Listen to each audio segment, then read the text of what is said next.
Welcome back. I want to start today's episode with a confession. This past Sunday, I went to Mass. It was Pentecost Sunday. And when I opened my missal, I got confused. My missal said it was Trinity Sunday. And for a moment, I thought, did the church change something? Did they swap these feasts around? Was this done to make us more like the Protestants? So I went down a rabbit hole trying to figure it all out. And what I found was so beautiful, so much richer than I expected, that I had to share it with you all. Because if I didn't know this, and I do pay attention, then I'm guessing most Catholics in the pew didn't know it either. And it's a treasure we've largely lost. So here's where I started. At Mass on Sunday, May 24th, we celebrated Pentecost, the descent of the Holy Spirit on the apostles. The readings from Acts 2 about every nation hearing the gospel in its own tongue of fires, the birthday of the church. It was beautiful. But I follow along in my missal. The missal is the Father Lassant's New Roman Missal, originally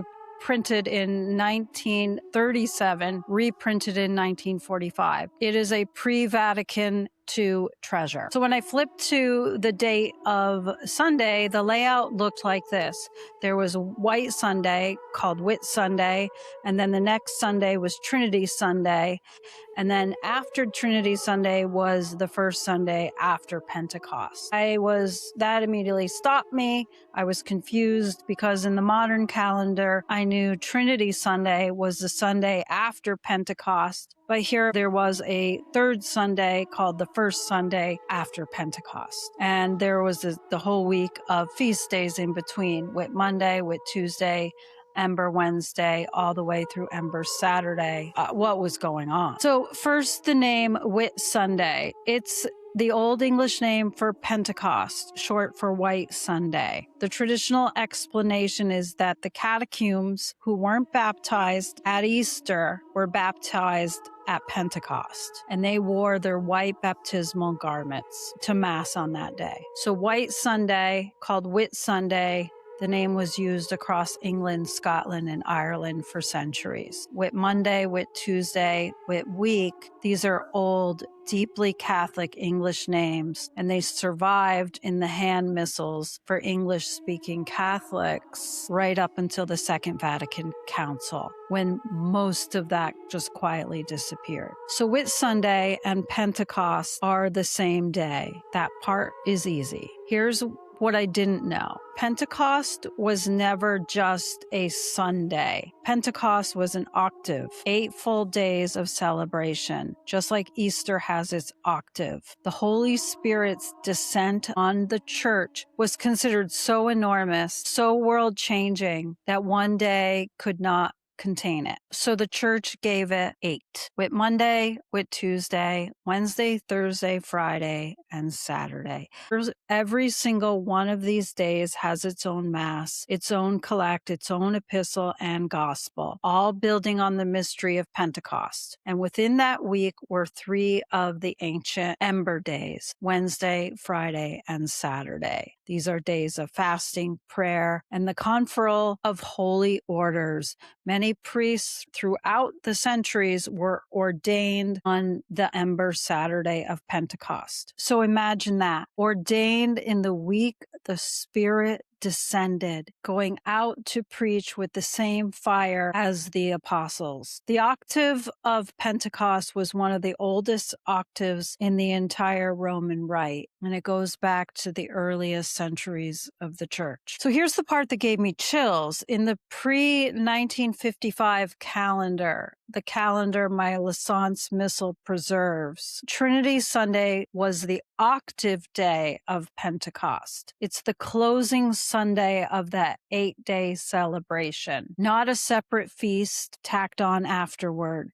It is the summit of it all. Think about the theological arc. On Pentecost, the Holy Spirit descends, and now the third person of the Trinity has been revealed to the church. The Father sent the Son sent the Spirit. And once the Spirit comes, the full mystery of the triune God stands revealed. So you have 8 days celebrating the Spirit, climbing toward the 8th day. And on the 8th day, the church proclaims, "Behold the Holy Trinity, the Father, the Son, and the Holy Spirit." The whole mystery laid bare. That's why in my old missal, the count of Sundays after Pentecost doesn't begin until the Sunday after Trinity Sunday, because the whole stretch, Whit Sunday, the Octave, Trinity Sunday, is all Pentecost. The first Sunday after Pentecost only comes when that whole arc is complete. So what happened? In 1955, under Pope Pius XII, the Roman calendar was simplified.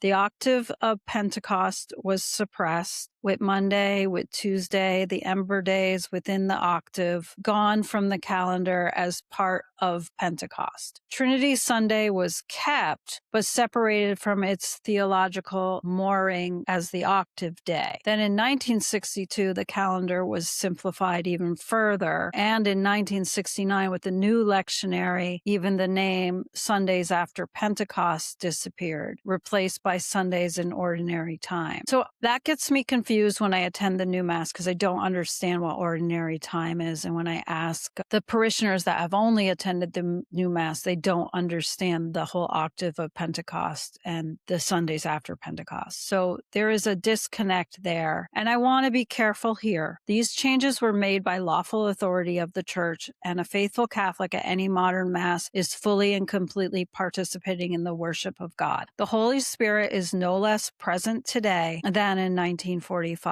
But something was lost in the streamlining, not the substance of the faith, but the texture, the rhythm, the slow theological unfolding that the old calendar built into the year. We went from a full week of Pentecost to a single Sunday, from Trinity Sunday as the crown of Pentecost to Trinity Sunday as this isolated doctrinal feast, from Whit Sunday and Whit Monday to the solemnity of Pentecost, and then Monday of the 9th week in ordinary time. So back to my original suspicion, was any of this done to make us more like the Protestants? And that is very controversial, and some would say yes. But the important thing is Pentecost itself is one of the oldest feasts in Christianity, going back to the apostles. It's rooted directly in Acts chapter 2, the reading about every nation hearing the gospel in its own tongue. The Parthians, the Medes, the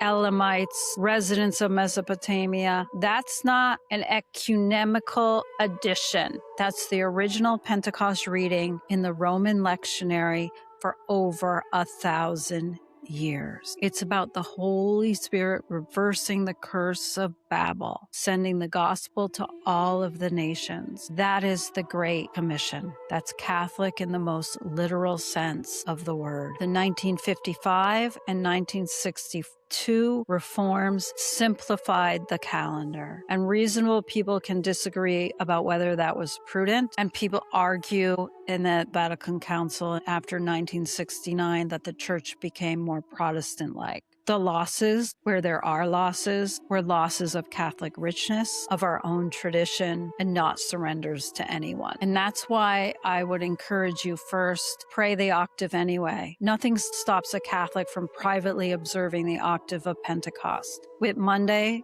is still Whit Monday in the heart. Read the old Mass propers for each day of the octave. Let the Spirit descent unfold over 8 days, not just one. Second, find an old hand missal if you can.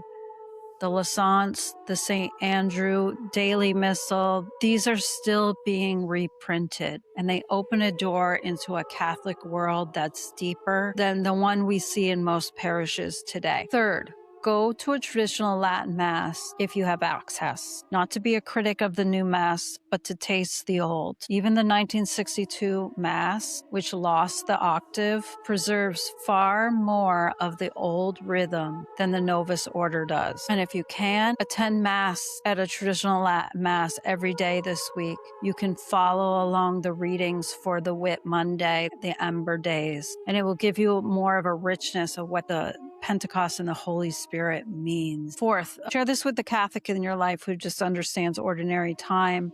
Tell them about Whit Sunday. Tell them about the Ember Days. Tell them that their grandparents prayed an 8-day feast of the Holy Spirit that climbed to the revelation of the Trinity. Most Catholics genuinely do not know this.